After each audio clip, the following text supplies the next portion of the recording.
So I want you to imagine waking up from a dream where your grandfather tells you he just collapsed in the bathroom. Uh-huh. And, he tells you he's passing away. Right, which most of us would just shake off as like a slightly morbid nightmare. You just try to go back to sleep. Exactly. Yeah, you shake it off. But then the very next day, the phone rings. Hmm. And it happened. I mean, exactly as he described it in the dream, thousands of miles away, before anyone else could have possibly known. Oh, wow. Yeah, that's heavy. Right.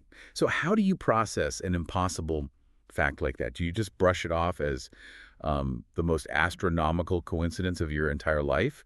Or do you have to accept that the boundaries of what you thought was possible are suddenly, like, way wider? It forces a massive cognitive dissonance, honestly. An event like that completely shatters your standard operating procedure for reality. It demands this immediate choice between preserving your rational worldview or, trusting your own deeply subjective experience. And that precise dilemma is actually the inciting incident for the text we're exploring in today's deep dive. We are looking at a really fascinating piece of writing by an author named Xu Feng, and it's titled Others May Doubt, I believe. Yeah, it's a really compelling text. It really is. And our mission today is to unpack how the author takes this singular, unexplainable personal anecdote and uses it as the foundational brick to build a sweeping, cross-cultural philosophical argument about the absolute necessity of belief, Yeah. like capital B belief. Right, and the architecture of the worldview Shofeng presents here is incredibly intricate.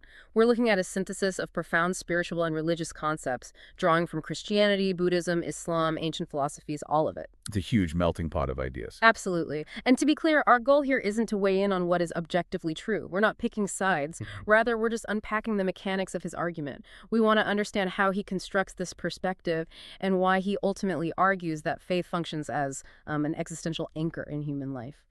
Yeah, exactly. Just reporting on what the text says. And the entry point to this grand theory is brilliantly grounded in this super mundane office conversation.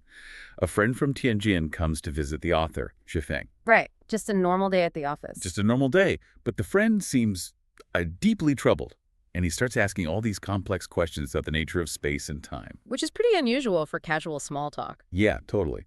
So when Shifeng asks why he's suddenly taking an interest in astrophysics, the friend drops the story.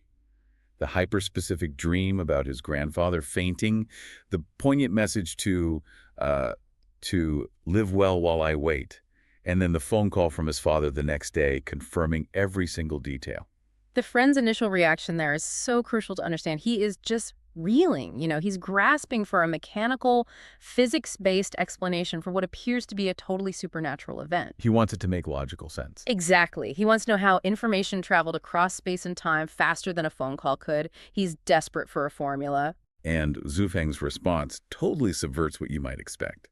He doesn't treat this as like a paranormal mystery to go ghost hunting for.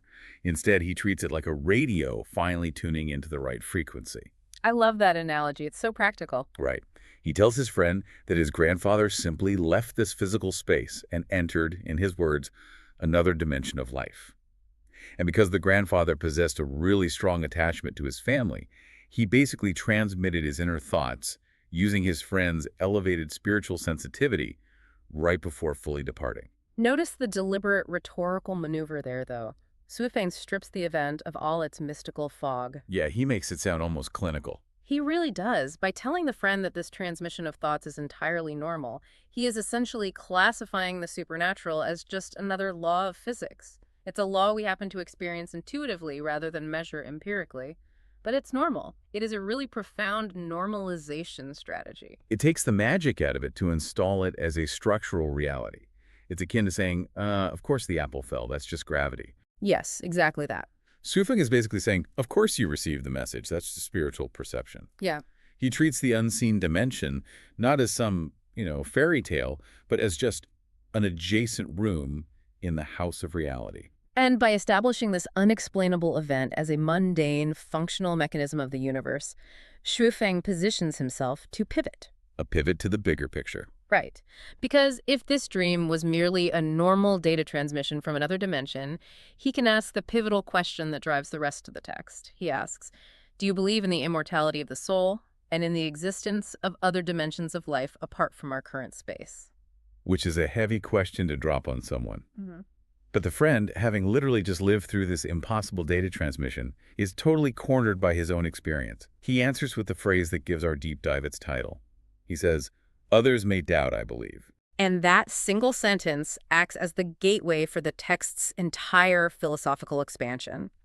The narrative immediately zooms out from this highly localized instance, believing a specific dream, to an exploration of belief as an overarching state of being. The text just explodes outward at this point. It drops the anecdote entirely to hit you with these massive, stark dichotomies about the structural integrity of a human life. Yeah, he really doesn't hold back on the comparisons. Not at all. Suifeng argues that believers have roots and know how to navigate, while non-believers are like floating duckweeds just randomly flying around like headless flies. He claims believers are humble with a bright future, whereas non-believers are arrogant with a bleak, dark future. Those metaphors, roots versus duckweeds, are deliberately chosen to denote structural integrity. Subang is asserting that belief is not merely an intellectual accessory. It's not just a comforting blanket. It's the foundation of the house. Exactly. It operates as the fundamental operating system for a grounded human life. Without a framework of belief, a person just lacks the necessary anchor to withstand the chaotic currents of existence. But framing belief as this universal anchor naturally invites a pretty major counterargument, right? Like, if belief is this blanket virtue, it sounds dangerously close to just advocating for blind faith. Which is a very common critique of these types of texts. Yeah, and the text actually seems to anticipate the reader asking, wait, believe in what exactly? And surprisingly, Chuefeng doesn't suggest just picking any dogma off the shelf. He lays out a highly specific, multi-tiered hierarchy of belief. And the foundation of that hierarchy is arguably the most counterintuitive part of a spiritual text, because the very first directive he gives is believe in facts, believe in what you see, hear, and experience. Which feels like the total antithesis of faith as we usually define it in English, right? We usually think of faith as believing in what you cannot see. Right, but it requires a redefinition of fact based on that opening anecdote. The dream was an undeniable lived experience for the friend. The corroborating phone call was a tangible reality. So his personal experience is the fact. Exactly. Suifeng is arguing that true belief begins with trusting your own lived experiences deeply, even when they violate societal consensus or conventional scientific logic. Trusting the impossible fact right in front of your own eyes. But, personal experience only scales so far. So the hierarchy's second level attempts to bridge the gap between the individual and the collective by urging belief in the words of the sages. And he specifically names Jesus, Buddha, Muhammad, Laozi, and the philosophers. Yeah, which reveals this fascinating undercurrent of perennial philosophy in the text. Sufing is clearly not advocating for one exclusive religious doctrine here. No, not at all. By synthesizing historically distinct figures under one grand umbrella, he proposes that these sages were not inventing competing religions. Rather, they were acting as highly sensitive receivers, tuning into the exact same fundamental frequency. They're essentially all nodes on the same network, which leads directly into the third tier of the hierarchy, which is believing in what the text calls negative universe information, sensed by spiritual perception. Yeah, that terminology is really striking. Right. It sounds like a concept pulled straight from a theoretical physics paper, not a spiritual treatise. To understand it within Weifeng's framework, you have to look at his dichotomy of the universe. The positive universe encompasses everything tangible, matter, atoms, measurable physics. The stuff we can touch and measure. Right. But the negative universe acts as the dark matter of consciousness. It is the unseen data, the spiritual resonance, the subtle intuition that exists outside physical matter. So the grandfather's message, transferring across space and time, that is a practical application of receiving negative universe information. It's basically spiritual bandwidth. That's a great way to put it, spiritual bandwidth. And the hierarchy ultimately culminates in the final directive, which is to believe in the greatest creator, who is framed as the central broadcaster of all this information. And to illustrate how this entire apparatus of belief functions under stress, Suifeng turns to a highly recognizable metaphor from the biblical narrative. He brings up the Apostle Peter walking on water. Oh yeah, this is such a vivid example. So Peter steps out of the boat and literally defies the laws of the positive universe. He walks on the water toward Jesus. He achieves the impossible. Entirely, purely through the structural integrity of his belief. But the moment he looks around, processes the terrifying wind and the massive waves crashing against him, his focus breaks. He gets distracted by the storm. Right, his belief fractures, and he immediately begins to sink. The mechanics of that story map perfectly onto Swething's thesis. Belief is depicted as an active, load-bearing anchor. As long as Peter maintains his frequency his belief, he is sustained. But the sinking represents, like, signal loss. Exactly. It's signal loss due to environmental interference. It demonstrates just how fragile that connection becomes when external circumstances are allowed to override internal conviction. And that catastrophic failure of faith naturally pivots the text toward an intense analysis of doubt. Lifechanyuan doesn't just broadly dismiss non-believers. He categorizes doubt as a spectrum of structural failures within the human mind. He essentially performs a structural engineering analysis on the human psyche. The first category of failure he identifies is the internal collapse. These are the complete cynics. The people who suspect everything is a lie. Right. But the text acutely observes that chronic cynicism eventually turns inward. If you inherently distrust the world, you eventually lose confidence in your own perceptions. It's a recursive loop of self-doubt. The foundation crumbles from within because they can't even trust their own positive universe facts anymore. Precisely. And then Lifechanyuan looks at external failure.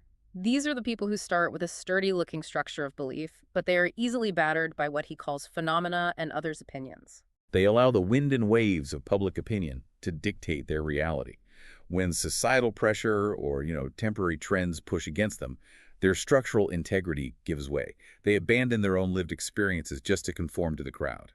And that leads to a third, highly pragmatic category that I found to be the most relevant to modern life: the opportunistic believer. Oh, this one is so recognizable. The text describes individuals whose faith is basically mere lip service, adapting solely based on immediate self-interest. They believe when it is advantageous and abandon it when it requires any real sacrifice. It is a totally transactional approach to spirituality, and the text argues it is fundamentally devoid of utility when a genuine crisis actually hits. It makes me think of a ship navigating a treacherous ocean. The opportunistic believer is navigating with a broken compass that simply points whichever way the wind happens to be blowing at that exact moment. Right, which works fine if you just want to coast along on a sunny day. Exactly. But the absolute second you need to navigate a storm or chart a course against a dangerous current, you are entirely lost. The text really highlights the severe existential consequences of that broken navigation. Xufeng asks three pointed questions here. He says, how can one live without faith? What is the purpose of such a life? Where is it headed? Those are heavy questions to sit with. They are.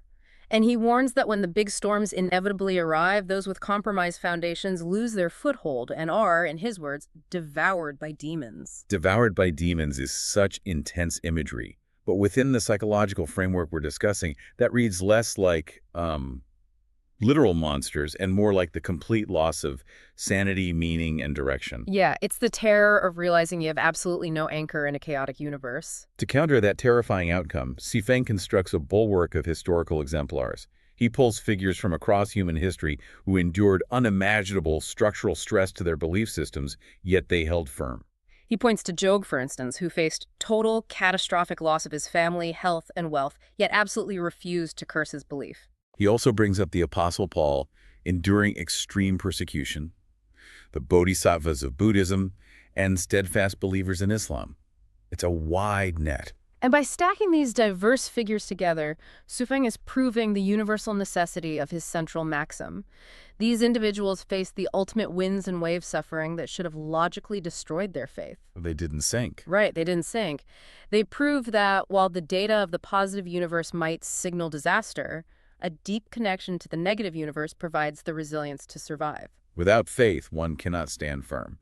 That maxim is really the philosophical peak of the text. But Xufeng does something brilliant here at the end.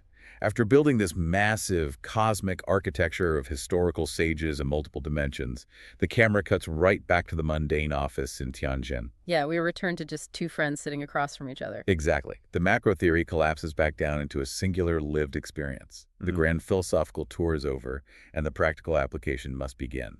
Xufeng looks at his friend, this man grieving his grandfather, and delivers his final verdict on the dream. He tells him that this perfect alignment of subjective dream and objective reality is not just a coincidence to be rationalized away. He calls it a revelation. He does. He frames the friend's impending choice with immense gravity. He tells him, while the world may harbor doubts, you cannot afford to. And the reasoning behind that is so powerful to me. Schwefin argues that if the friend were to let the skepticism of society convince him the dream was just, a random misfiring of neurons, it wouldn't just be a victory for rationalism, it would be an active betrayal. The betrayal of his own mind. Yes, he'd be betraying the hyper-specific facts he personally experienced. And beyond that, he would be betraying his grandfather's final, desperate attempt to communicate across dimensions. It perfectly synthesizes the entire journey. We started with an anomalous piece of data, a grandfather fainting in a bathroom. We expanded to explore a unified theory of spiritual frequency, the mechanics of doubt as a structural failure, and the necessity of an existential anchor. And now, it all comes down to a choice. Right. The burden of action is placed squarely on the individual. Will this man trust the undeniable data of his own experience, or will he let the waves of consensus reality wash it completely away? Well, the friend makes his choice, and it cements the thesis of the entire text. He rejects the broken compass. He says, while others may harbor doubts, I remain steadfast in my belief. He chooses to be the tree with deep roots, fully aware that the storms will come, but confident that his foundation will hold. And the text leaves us with one final, lingering question, directed not at the friend in the office, but straight through the page to the reader. It asks, friend, do you also believe? It's a powerful way to end the piece. It really is. We spent this deep dive unpacking the intricate mechanics of Xu Feng's philosophy.